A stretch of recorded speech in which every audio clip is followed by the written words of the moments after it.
Prior to 1994, South African education was characterized by fragmentation and segregation.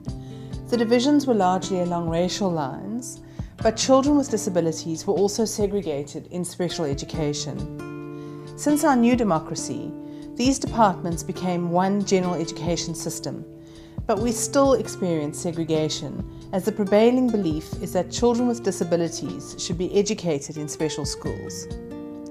In 2001, the government published a white paper policy on inclusive education.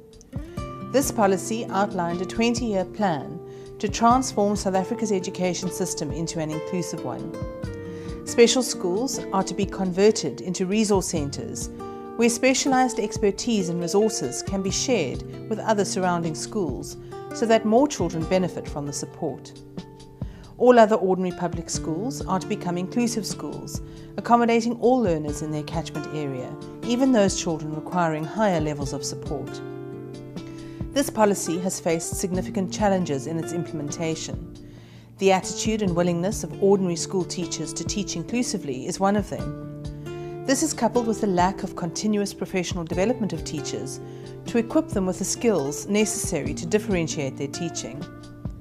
But at the core of the challenges lies the fact that inclusive education has been seen as an add-on or addendum to the education system. Fundamental transformation of the entire system, its policies and practices at all levels, has not yet happened.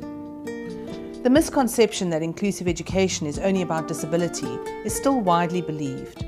This despite policy which clearly looks at far broader barriers to learning that children in South Africa may be experiencing. By far the majority of learners in South Africa experience one or more barriers to learning during their school career.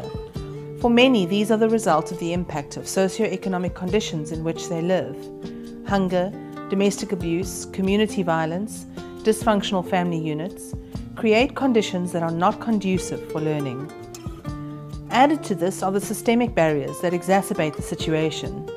Teachers in ordinary schools teach class sizes which average 38 to 45, some as high as 80 to 100 children. Limited resources and an inflexibly implemented and monitored curriculum do not contribute to an enabling environment for inclusive education to take root. Having said all this, it must be pointed out that despite these challenges, they are the most wonderful examples of welcoming inclusive schools in South Africa.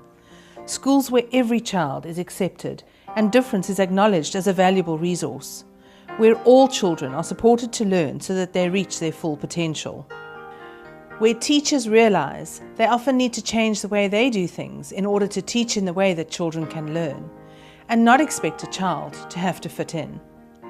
Some of these schools use the model of a resource teacher to excellent effect. The resource teacher supports other teachers with strategies and also co-teachers. These schools are led by strong principals who drive inclusive change in their schools. The principal sets the tone for the welcoming culture of the school and believes in the continuous professional development of all staff. Inclusive schools in South Africa prove that even with the same constraints and limited resources, inclusion is not only possible, but indeed preferable. All children benefit from inclusion in these schools, not only the children experiencing barriers, but their peers as well.